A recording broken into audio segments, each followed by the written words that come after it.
Welcome back from the break. This is a very insightful, amazing interview.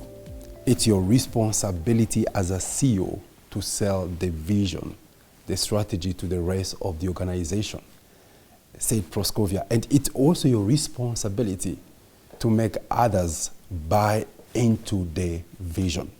In fact, someone say, wow, leaders make people buy into them first, and then the people buy into the vision later. So I don't want to say much here. You see, I'm a speaker. That's what I do on a day-to-day basis. But there are times where I get to places where I become speechless.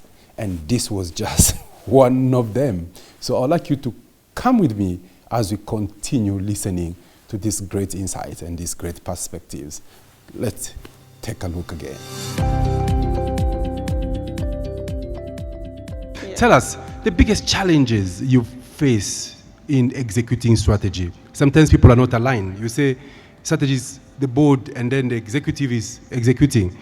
There are cases where the board, the executive, even the officers are not aligned.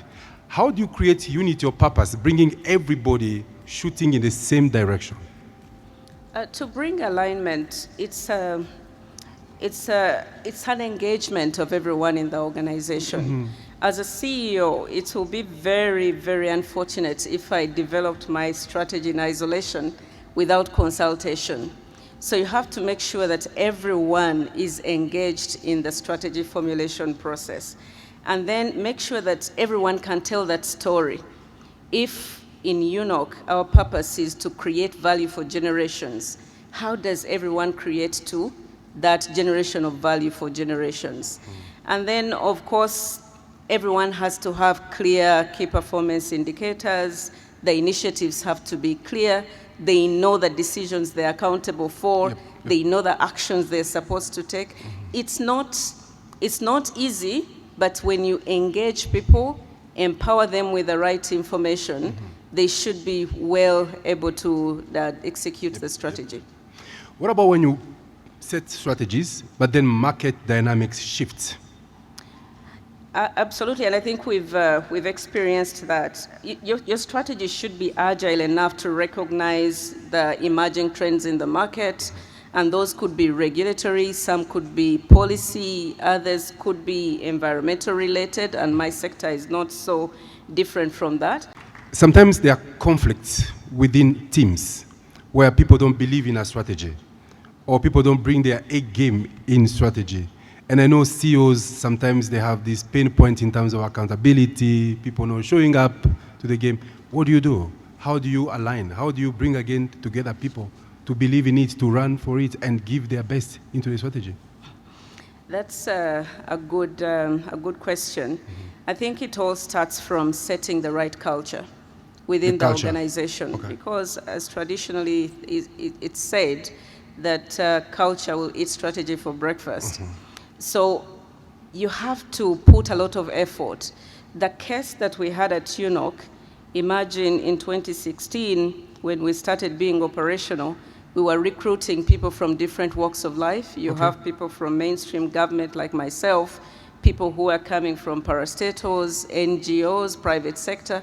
It was a blend of so many things. Even globally, you recruited people? Even globally, because we got some people from diaspora to come back into the country and deliver the expertise. Now, that creates a distortion in the culture if not addressed very quickly. And of course, we saw this. We started with culture audits. We had to interrogate ourselves.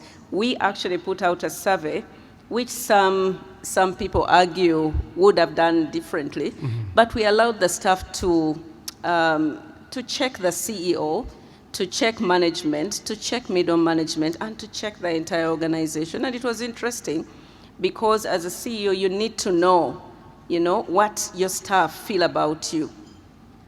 Projection is perception. If I project myself as someone who is fearful, perhaps that's what the people will perceive me to be. So culture was very important, and we got some key areas that we needed to improve on, developed a culture code, and it was anchored on quite a number of pillars, including emotional intelligence, accountability, We had enabling talent, Unoc, 360-degree leadership, where everyone is a leader. One Unoc, whatever we do. So you define the culture, define the pillars, clarity. Absolutely. Yeah. So, and that formed a blueprint of everyone we bring into the organization, that when you come, these are the battery limits in which you operate. This is how we live here. This is the way we live. This is the way we want you to live.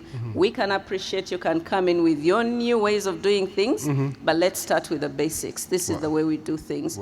So it's important in aligning the teams to deliver the strategy plus also the feedback, the information, how does it flow? If middle management, for example, is not getting enough information from top management, there's a distortion. Because this is your exco -1, you're building a pipeline of talent that is going to take over the organization in the medium term. So you need to empower them, delegate powers to them. If you're having an exco meeting, what's so wrong with coming with an exco +1? I heard that you had an expanded exco. Yes, absolutely. And what we do with the strategy is to encourage participation of middle managers into, us interrogating the strategy. We have extended exco sessions where we bring in middle management, and the exco, you're not supposed to lead. You allow the middle management to take the conversation. And interestingly, they're your silver lining team. If handled with care, they can actually put up good cases for you to pivot in your strategy. So they need to be empowered, and at the same time, they're your channel in cascading that information down to the other staff in the organization. Wow. You mentioned about culture. What will you tell the leaders in this room about the role of culture in driving strategy? Culture is everything. Culture is everything. Is everything, because at the end of the day, and I keep telling people this, is the engine can only be as good as the fuel you put into it. Now, if you have a wrong culture, you won't be able to deliver the much desired good you want for the organization. Culture underscores the organization living the values. It's not about shelving a strategy document with nicely imprinted values and you put it away and it gathers dust. It's the way we live.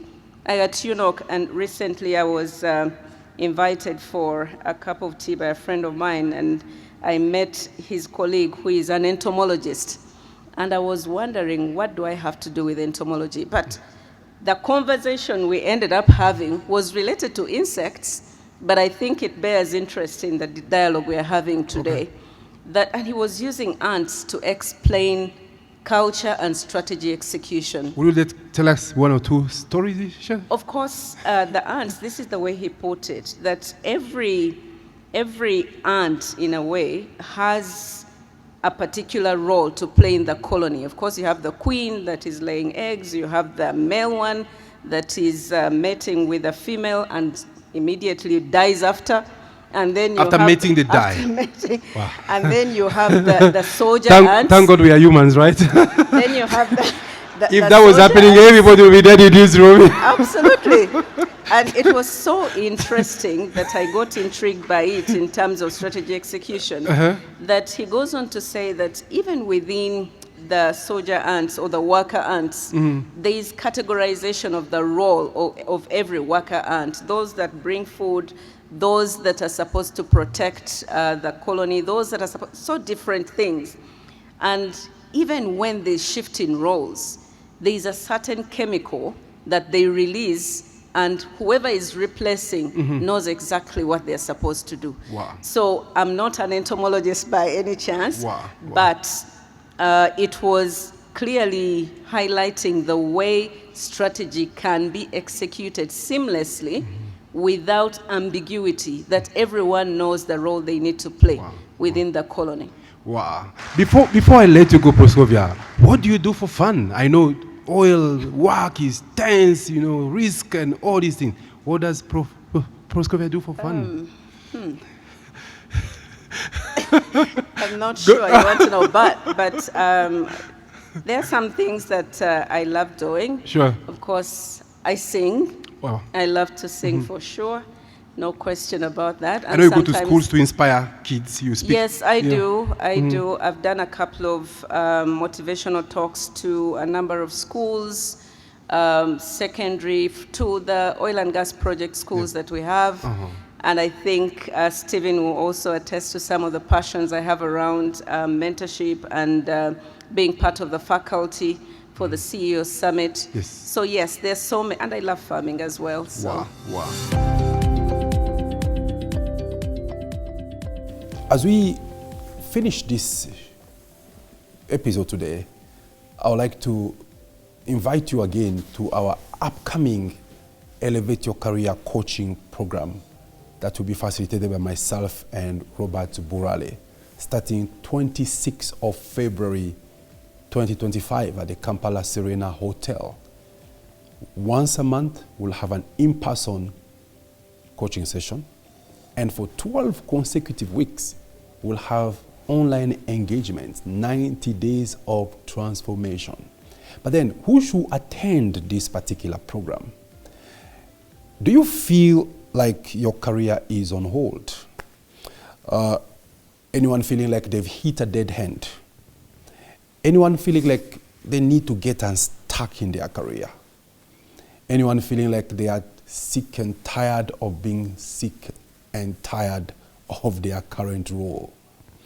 Now, other considerations for you to attend this coaching program.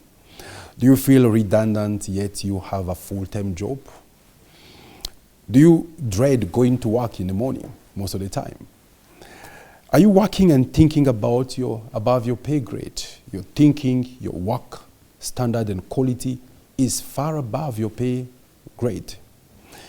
Are your bosses suddenly paying you too much attention? That could be a sign that you are up for the next level, but maybe you do not know how. So we have a QR code here. I would like you to scan it and be able to register for this upcoming program. Do you feel that your job has become too small for you? Do you feel that you like to elevate your career to a more important and critical level? So Robert and I will just be there as midwives and pacesetters to help you do exactly that. Go to our social media handles on X, Pepe Minambo. You can follow me there. Go to my YouTube channel, Pepe Minambo TV.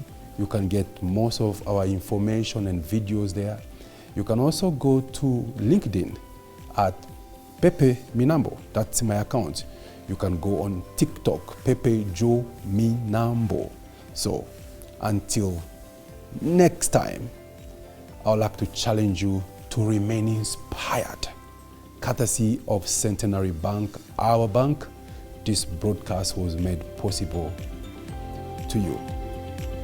I would like to wish you a good night.